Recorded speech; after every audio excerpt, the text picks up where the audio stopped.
The Bone Wars: How Rivalry Destroyed Dinosaurs Before They Were Discovered in the Late 1800s. Two men destroyed more dinosaurs than they ever discovered. Not with shovels, not with science, but with greed, sabotage, and dynamite. This is the story of the Bone Wars, a rivalry so bitter it rewrote history by erasing it. Imagine standing on the brink of the greatest scientific discovery of your time. The Earth's past, lying just beneath your feet. Creatures no human had ever seen before. Giant lizards with teeth like knives. Skeletons stretching the length of a house. Proof that the world was far older and stranger than anyone had dared believe. Now imagine watching all of it, blown to pieces. Not by nature, but by men. By the mid-19th century, paleontology was still a young science.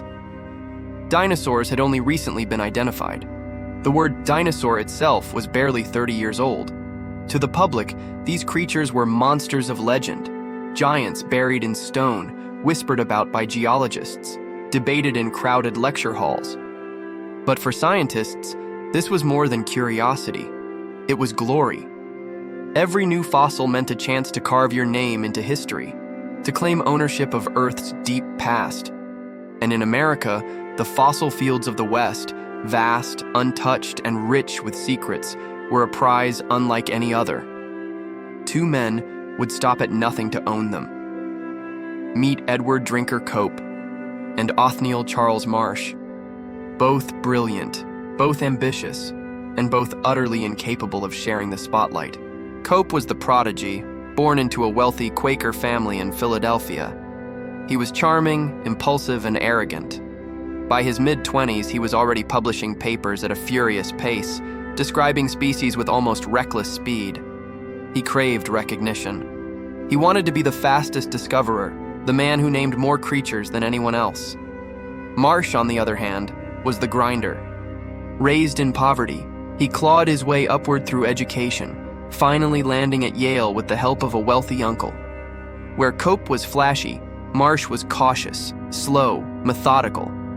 But beneath the quiet exterior was an obsession just as dangerous. Marsh didn't just want to discover dinosaurs. He wanted to dominate the field, to crush anyone who stood in his way. Two men, two visions, and one fossil-rich continent between them. At first, they were allies. In the 1860s, the two even visited dig sites together, trading knowledge and specimens. But trust was a fragile thing. Legend has it, during one of these visits, Marsh secretly bribed quarry workers. He told them, "Send the best fossils to me, not to Cope." It was the first betrayal, and it would not be the last. Cope's downfall began with a single mistake. In 1868, he reconstructed the skeleton of a massive marine reptile, an elasmosaurus. But in his rush to publish, he made a fatal error. He placed the skull on the tail. When Marsh pointed it out, publicly, Cope was humiliated. The story spread. For a man obsessed with reputation, it was a wound that never healed. From that moment on, Cope and Marsh were no longer colleagues. They were enemies. And the battle for bones was about to begin.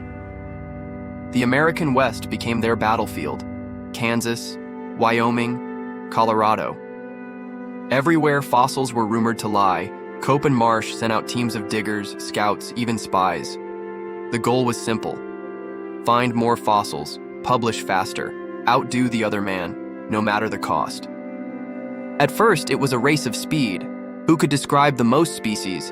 Who could announce discoveries first? But soon, it became something darker. Marsh sabotaged Cope's shipments. Cope published fake dig site locations to mislead Marsh. Workers switched sides for bribes. Quarries were raided in the night. And when neither side could stand the thought of the other man gaining an edge, they turned to destruction. Yes, they blew up fossils, shattered bones that had survived for millions of years, erased forever, simply so their rival could not claim them. It wasn't just a war for discovery, it was a war of annihilation. And in their obsession, Cope and Marsh nearly destroyed the very history they sought to uncover. But this was only the beginning, because the Bone Wars had only just begun. Act 2. sabotage, and ruin.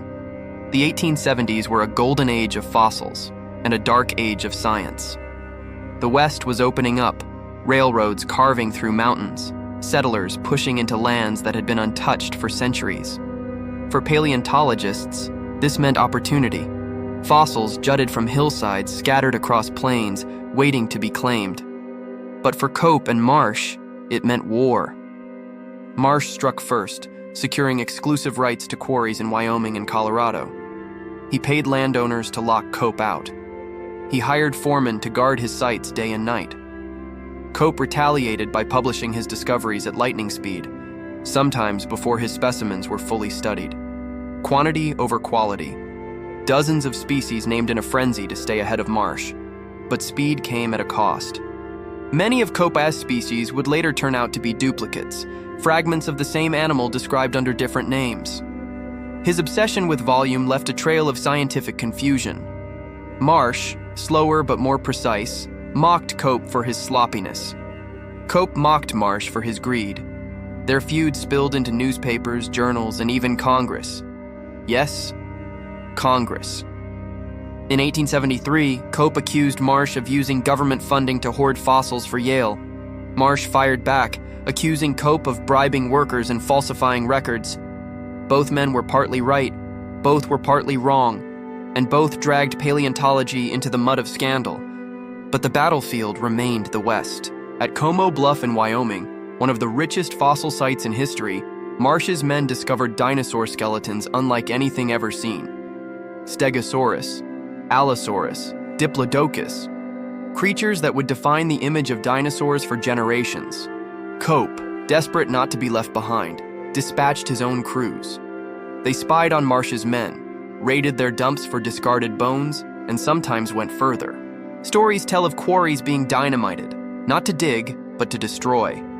Better to smash a skeleton to rubble than let the other man claim it. Millions of years of history, gone in an instant. By the 1880s, the Bone Wars had consumed both men. Cope was drowning in debt, pouring his fortune into expeditions he couldn't afford.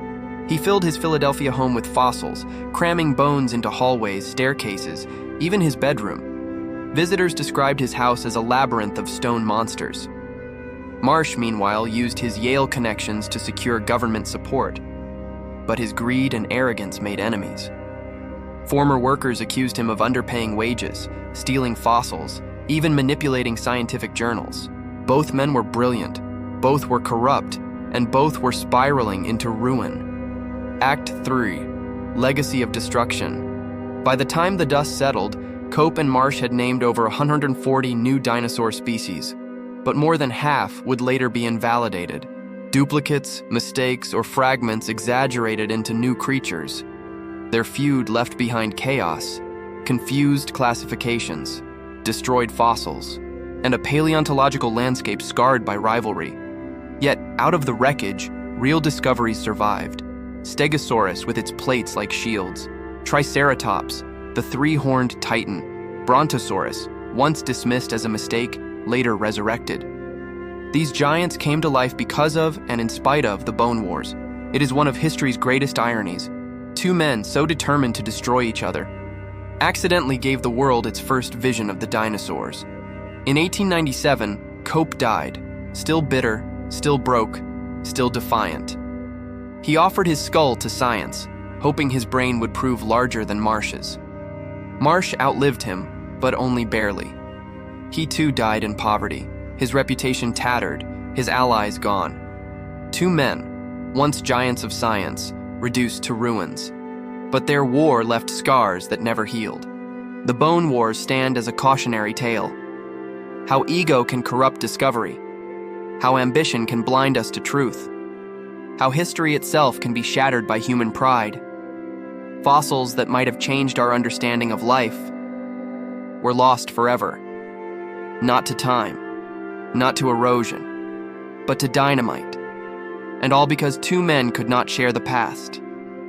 Today we look back at Cope and Marsh not as heroes, but as warnings. The dinosaurs they destroyed will never return. Their names, carved into the annals of paleontology, remain forever linked, not as pioneers, not as saviors of science, but as rivals, locked in a war that left history in ruins. The Bone Wars remind us of one chilling truth. Sometimes the greatest threat to knowledge is not ignorance, but obsession.